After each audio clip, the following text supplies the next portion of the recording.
Clay, take it away with the great and wonderful Pokemon news. So we have a new Pokemon video that Pokemon Company released because they are doing this all on their own without Nintendo really stepping in or doing anything. Yeah, I mean, I think Nintendo mentioned Pokemon and stuff in the Direct and everything. But yeah, they've kind of like had these little mini videos come out like every week or so. Almost every week. With just like, here's an Aloha form of, and I think all of the Aloha forms have been of the originals so far. Yeah, so far every Alola form that they show is an original Gen 1 Pokemon. So just gonna throw it out that there. be what it is. Yeah. But anyways, go ahead. Go for it. So they did show the Alolan Raticate, which looks awful. Yeah, it looks more like a gerbil.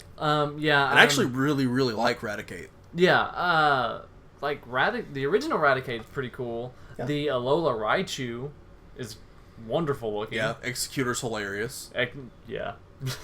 He became a dragon. Ninetales is gorgeous. Ninetales is gorgeous. Vulpix, Sandshrew and Sandslash. Yeah, I didn't really care for them, but I didn't hate them like I do this Raticate. This Raticate looks awful. I would like to eradicate this Raticate. Oh, nice. They should eradicate. Oh, and did you see, like, that's part of actually the lore that's why this Raticate and everything looks like this, because they brought that mongoose thing in. Oh, really? That new orange one. Oh, yeah. To kill all the Raticates, and they had to move to like certain parts of the islands, and like that's why they're dark type now, because they can only come out during the night. Yeah. Because that other one came out during the day. So I wonder if maybe they'll make Raticate exclusive to Moon. I don't know. That'd be a really stupid Pokemon to make exclusive. But, I mean, Weedle and Caterpie were exclusives in the original. Yeah, that's true. But anyways, yeah, I thought that was kind of funny. Yeah. And, I mean, the design's stupid. He just looks bad. The Ratatat's okay, I guess, but the Raticate's real dumb. Yeah. I forgot they gave him a Alola form, too. They also introduced a new Pokemon whose name is super weird. Yeah, well, they announced 2 new Pokemon whose names are super weird. Yeah, this one his name is Type Null. Yeah, which was kind of confusing at first, because I was like, is that a new type? Yeah, like I was... Null, like no type? Yeah, I was looking at it, and it said Type Null, and I was like, did they, like, forget to put in what type it was, and, like, Null's just a placeholder? And I was like, no, that's its name. Yeah, well, it's kind of... It's like kind of a chimera kind of thing got going on. Like, it's got like a water Pokemon tail and like claws, and a lot of people are saying like maybe this is like a cloned version of Arceus because of the thing he has around his neck. Yeah, he's got like a wooden looking helmet on, like a hatchet forehead type deal, bird claw feet. Yeah, I think if you go down on this article, it says something like, it's got the actual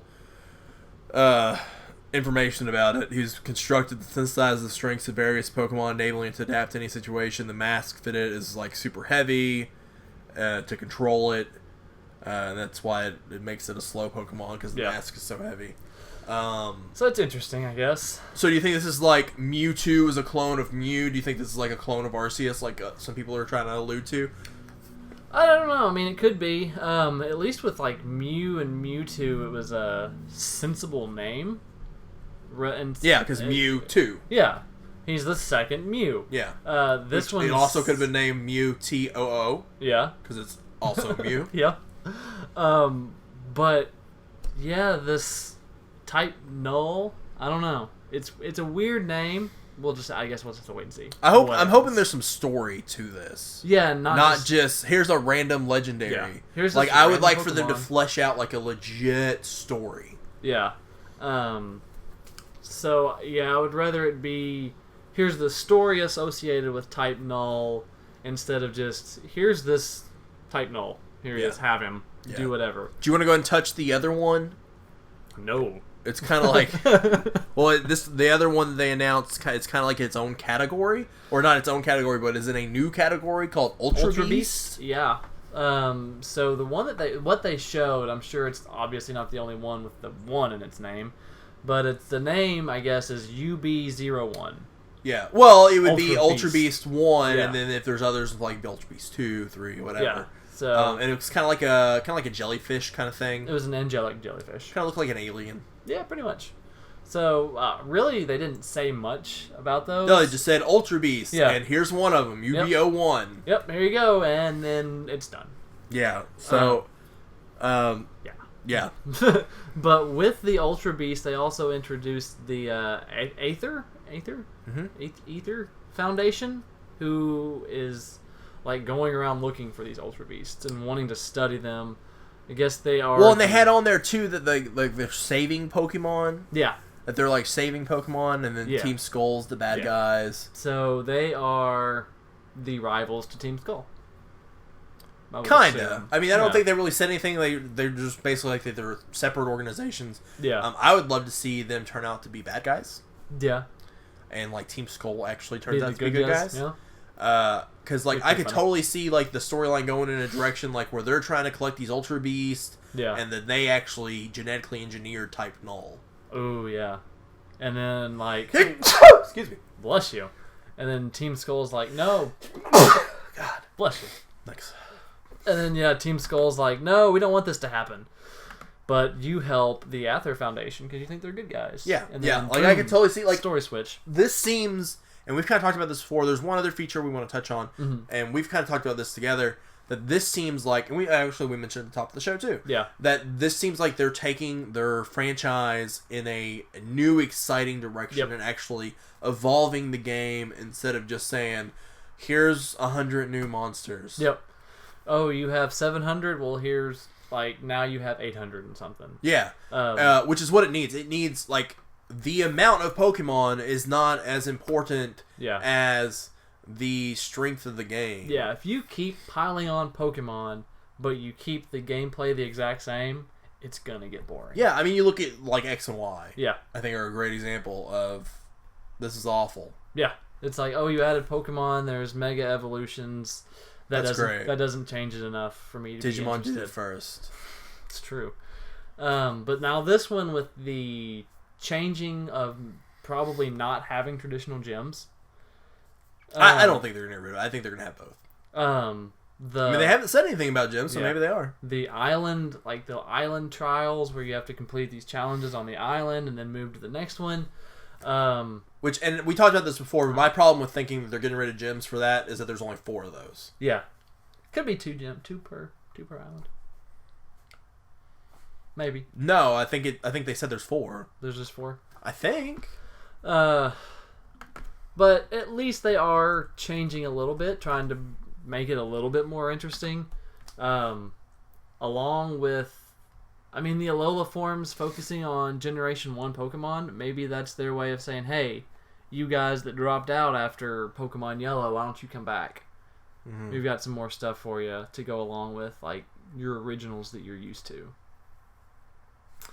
Except for that Raticate. That Raticate just needs to stop. Yeah, maybe I just assumed that based off how many islands there are. Overall, I mean, if it is, and it's a completely different thing, that is totally fine with me. Yeah, that'd be nice. And then they have one more feature in it that probably means we're not going to see this type of game on its own anytime soon. Yeah, but it's still pretty exciting. Yeah, we will. It turned Pokemon Sun and Moon into a series that I was interested in to a series I'm going to purchase now. Yeah, I now don't regret my pre-order of the Steel Case edition anymore. They are bringing in Pokemon Snap, basically, into this game. You go around and you take pictures of Pokemon in the wild, which is pretty cool, because Pokemon Snap on the 64 was excellent. 4? There's only I want to talk about this Pokemon Snap thing, but I'm looking at this and there's only 4 island challenges. That's why I don't think they're getting rid of gyms. Yeah. Because why would you get rid of gyms and then cut that number in half? Yeah. And I guess maybe, if these 4 island challenges are a lot more intense, a lot more to them, because it did say that, there's different things with them, like there's, it might be a dance battle or a scavenger hunt or whatever, but it would have to be a much more streamlined, in-depth storyline. Yeah. For there to only be 4 and to get rid of the gym battles. That's why I think they're going to do both.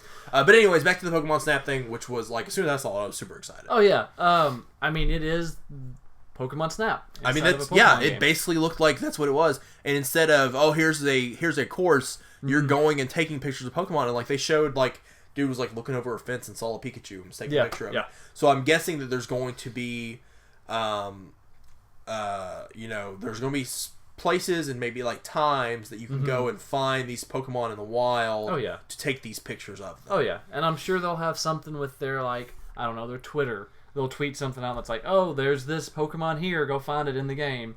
Because one of the scenes, he was looking up at a bridge and there was a Dragonite flying over him. Yeah. And I mean, a Dragonite, you're not going to find out in the wild, like, as soon as you start the game. Yeah, well, I'm sure these are scripted events that happen during certain days and times and stuff.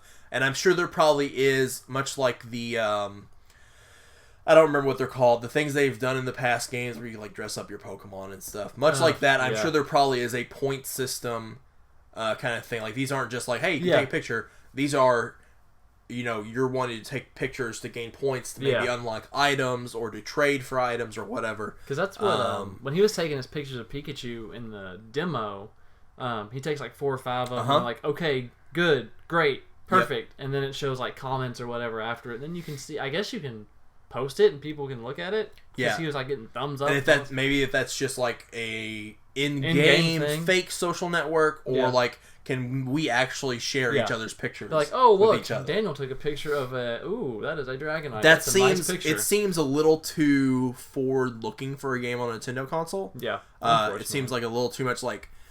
And I know, like, with the secret bases, you could comment on stuff, but you had to choose from a pre-described list of words. Yeah, you wouldn't let you type, so it might just be like cool a fake in-game social network. I don't see that having actual online capabilities. Yeah. Which, I mean, that would be neat. Yep. But, yeah, it probably won't happen. So. I mean, the game comes out November 18th. Couple months. Yeah, so that's super exciting. I'll have to see if I can get a new 3DS before then. Yeah, a new Galaxy Edition, new 3DS. Yeah, no. They have to announce some sort of Sun and Moon 3DS. I would assume so. I mean, but even then, I don't want that. Yeah, I mean, Oh well. I think that does it for Pokemon for us.